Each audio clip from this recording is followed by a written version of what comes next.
Students chapter 13 biochemistry हम लोग ने स्टार्ट किया था और हम लोग पढ़ रहे थे क्लासिफिकेशन ऑफ कार्बोहाइड्रेट। हम लोगों ने मोनोसेक्राइड को सबसे पहले देखा कि सिंपल जो कार्बोहाइड्रेट की जो सिंपल क्लासिफिकेशन है वो है जी मोनोसेक्राइड। तो हम लोग कह रहे थे कि जो मोनोसेक्राइड में हमारे पास ग्लूकोज जो है वो हेक्सोज शुगर है। अगर हम इस ग्लूकोज का स्ट्रक्चर देखें तो हमने कहा था कि C6H12O6 जिसका केमिकल फार्मूला है। तो अगर हम इसका स्ट्रक्चर देखें तो हमने कहा था ये जो ग्लूकोज है इसमें कौन सा फंक्शनल ग्रुप प्रेजेंट होता है, इसमें फंक्शनल ग्रुप जो है वो एल्डिहाइडिक फंक्शनल ग्रुप जो है वो प्रेजेंट होता है। C1, C2, 3, 4, 5 और 6।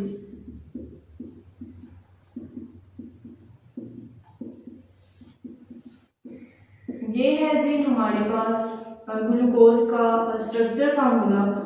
अब ये जो सिंपलेस्ट हेक्सोज शुगर में एक ग्लूकोज आता है और सेकंड वन जो है हमारे पास आ जाता है फ्रुक्टोज। अब ग्लूकोज और फ्रुक्टोज में इन दोनों के जो फार्मूलाज हैं वो है C6H12O6। लेकिन इन दोनों में डिफरेंस क्या है कि ग्लूकोज में जो फंक्शनल ग्रुप प्रेजेंट होता है वो है जी एल्डिहाइडिक फंक्शनल ग्रुप, जबकि अगर हम फ्रुक्टोज की बात करें तो हम लोग कहते हैं फ्रुक्टोज में जो फंक्शनल ग्रुप प्रेजेंट होता है वो है जी कीटोनिक फंक्शनल ग्रुप जो है वो प्रेजेंट होता है। C1, C2, 3, 4, 5 और 6।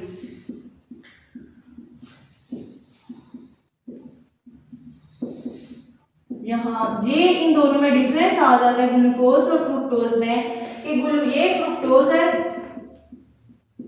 और ये है जी हमारे पास ग्लूकोज। इन दोनों के जो मॉलिक्यूलर फार्मूला है वो सेम है C6H12O6, लेकिन इन दोनों में डिफरेंस क्या आ जाता है, इन दोनों में डिफरेंस ये आता है कि कार्बन नंबर 1 पे यहाँ पे एल्डिहाइडिक फंक्शनल ग्रुप है, लेकिन यहाँ पे हमारे पास कौन सा फंक्शनल ग्रुप होता है, यहाँ पे हमारे पास फंक्शनल ग्रुप कीटोनिक होता है। इस पूरे ग्रुप को हम लोग नाम देते हैं R का और इस पूरे फंक्शनल ग्रुप को हम लोग नाम दे देते हैं ये सेकंड वन R है, जबकि हम लोगों ने कहा था C double bond with oxygen और ये वाला R यहाँ पे दो वैलेंसीज जो है वो कार्बन की सेटिस्फाई होती है विद अल्काइल ग्रुप के साथ। तो यही हमारे पास C double bond with oxygen और इसके एक साइड पे R ग्रुप अटैच है और दूसरी साइड पे ये भी क्या है, ये भी R ग्रुप अटैच है। और कार्बन एल्डिहाइडिक फंक्शनल ग्रुप को हम लोगों ने कहा था कि कार्बन के साथ एक साइड पे हाइड्रोजन अटैच है और दूसरी साइड पे कौन सा फंक्शनल ग्रुप अटैच है, वो है कोई अल्काइल ग्रुप जो है वो अटैच है। नेक्स्ट वन अगर हम लोग इसकी क्लास देखें कार्बोहाइड्रेट की तो हम लोग कहते हैं ओलिगोसेक्राइड। जो सेकंड क्लास आ जाती है क्लासिफिकेशन हम लोगों ने जो की हुई है वो है जी हमारे पास ओलिगोसेक्राइड। तो हम ओलिगोसेक्राइड को कैसे डिफाइन करते हैं कि ओलिगोसेक्राइड वो वाले कार्बोहाइड्रेट्स हैं जो हमें देते हैं 2 to 9 मोनोसेक्राइड यूनिट्स। कि ऐसे कार्बोहाइड्रेट जब हम उनकी ब्रेक डाउन करवाएं तो वो हमें 2 to 9 जो है वो मोनोसेक्राइड यूनिट्स देंगे, तो उनको नाम दिया जाएगा। वो कौन से कार्बोहाइड्रेट हैं, वो ओलिगोसेक्राइड जो है वो कार्बोहाइड्रेट्स हैं। अब ये ओलिगोसेक्राइड हमारे पास डाइसेक्राइड भी हो सकते हैं। अब डाई मतलब 2, डाइसेक्राइड भी हो सकते हैं, ट्राइसेक्राइड भी हो सकते हैं। अब डाई मतलब कि ऐसे ओलिगोसेक्राइड जो 2 मोनोसेक्राइड यूनिट से मिलके बने होंगे और ट्राइसेक्राइड ऐसे ओलिगोसेक्राइड जो 3 मोनोसेक्राइड यूनिट से मिलके बने होंगे। इसी तरह हमारे पास टेट्रासेक्राइड भी हो सकता है, पेंटासेक्राइड भी हो सकता है।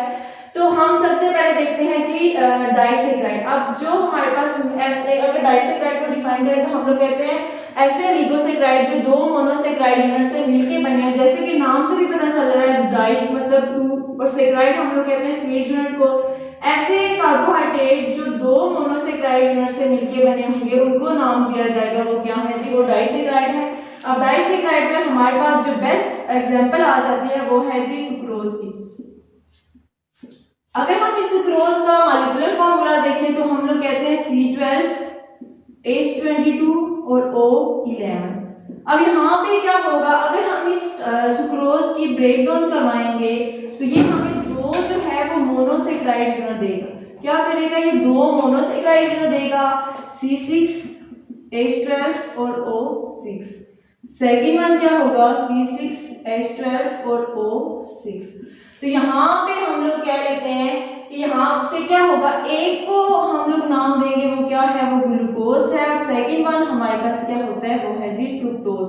मतलब हम लोग कहते हैं कि जब हम इस डाइसैकेराइड की डीकंपोजिशन, मतलब डाइसैकेराइड दो मोनोसैकेराइड यूनिट से मिलके बना होगा, जब हम इस डाइसैकेराइड की डीकंपोजिशन करवाएंगे तो ये डाइसैकेराइड हमें दो मोनोसैकेराइड यूनिट से मिलके बना हुआ है, इनको हम लोग नाम देंगे ग्लूकोज है।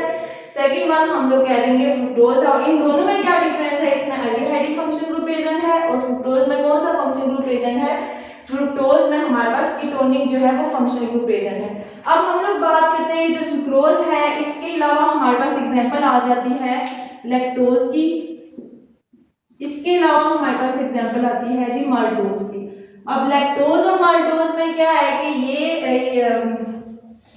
माल्टोज किससे मिलके बना, दो ग्लूकोज की यूनिट जब कंबाइन करेंगी तो वो हमें देंगी जी माल्टोज, और एक ग्लूकोज की यूनिट प्लस एक ग्लैक्टोज की यूनिट। अब ये ग्लैक्टोज क्या है, ये आइसोमर है ग्लूकोज का, कार्बन नंबर 4 पे OH पोजीशन जो है वो अगर हम लोग चेंज कर दें तो हमारे पास आइसोमर बन जाएगा ग्लूकोज का, उसको हम लोग नाम देंगे वो क्या है जी ग्लैक्टोज।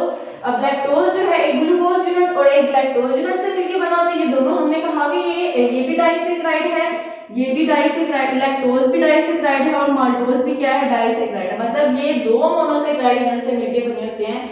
सुक्रोज तो हम लोगों ने कहा एक ग्लूकोज यूनिट और एक फ्रुक्टोज यूनिट से मिलकर बना हुआ है, जबकि हमारे पास लैक्टोज जो है एक ग्लूकोज यूनिट और एक ग्लैक्टोज यूनिट से मिलकर बना हुआ है। और ग्लैक्टोज क्या है, ये आइसोमर है ग्लूकोज का, कार्बन नंबर 4 पे OH की पोजीशन अगर हम लोग चेंज कर दें, H और OH की पोजीशन चेंज कर दें ग्लूकोज की स्ट्रक्चर फार्मूला में, तो वो हमारे पास आ जाता है जी ग्लैक्टोज बन जाता है। और माल्टोज क्या है, दो ग्लूकोज की यूनिट जब कंबाइन करेंगे तो वो हमारे पास क्या बन जाएगा, वो हमारे पास माल्टोज बन जाएगा।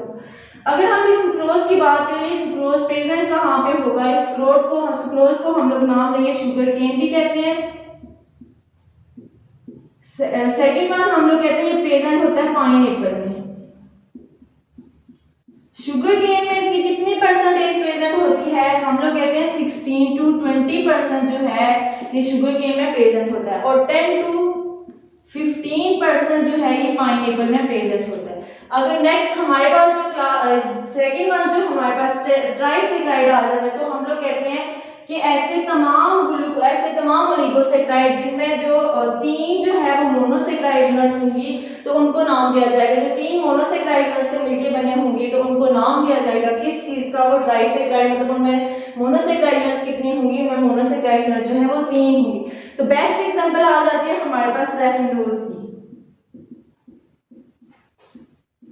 जिसका मॉलिक्यूलर फार्मूला है जी C18H32 और O16, मतलब ये हमारे पास क्या है, ये ट्राइसैकेराइड है। अगर हम इसकी ब्रेकडाउन करवाएंगे तो ये हमें 3 मोनोसैकेराइड जो है वो यूनिट देगा, और यहाँ पे हम लोग सेकंड वन ये कह सकते हैं कि 3 मोनोसैकेराइड यूनिट जब कंबाइन करेंगे तो वो हमें क्या देंगे, वो ट्राइसैकेराइड देंगे। थर्ड वन जो हमारे पास क्लास है जी कार्बोहाइड्रेट की, वो है जी पॉलीसैकेराइड। पॉली जैसे कि नाम से ही पता चल रहा है कि बहुत ज्यादा, मैनी स्वीट्स यूनिट जब कंबाइन करेंगी तो उनको नाम दिया जाएगा, वो क्या है, वो पॉलीसैकेराइड है। तो पॉलीसैकेराइड हम लोग कहते हैं ऐसे तमाम कार्बोहाइड्रेट जब हम उनकी ब्रेकडाउन करवाएंगे तो हमें लार्ज नंबर ऑफ जो है वो क्या देंगे, मोनोसैकेराइड यूनिट्स देंगे, large number of monosaccharide unit देंगे, तो उनको हम लोग नाम दे देंगे, वो क्या है, वो पॉलीसैकेराइड है। तो पॉलीसैकेराइड में हमारे पास एग्जांपल आ जाती है जी स्टार्च की।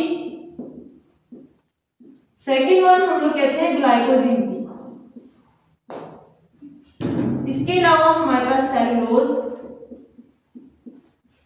मतलब स्टार्च, ग्लाइकोजन और सेलुलोज जो है ये क्या है, ये पॉलीसैकेराइड है। जब हम इनकी ब्रेकडाउन करते हैं तो large number of monosaccharide unit जो है वो हमें मिलती हैं, या फिर हम लोग कहते हैं कि जब large number of monosaccharide unit जो है वो कंबाइन होंगी तो एक लार्ज स्ट्रक्चर बन जाएगा, उसको हम लोग नाम देंगे वो क्या है, वो है जी पॉलीसैकेराइड।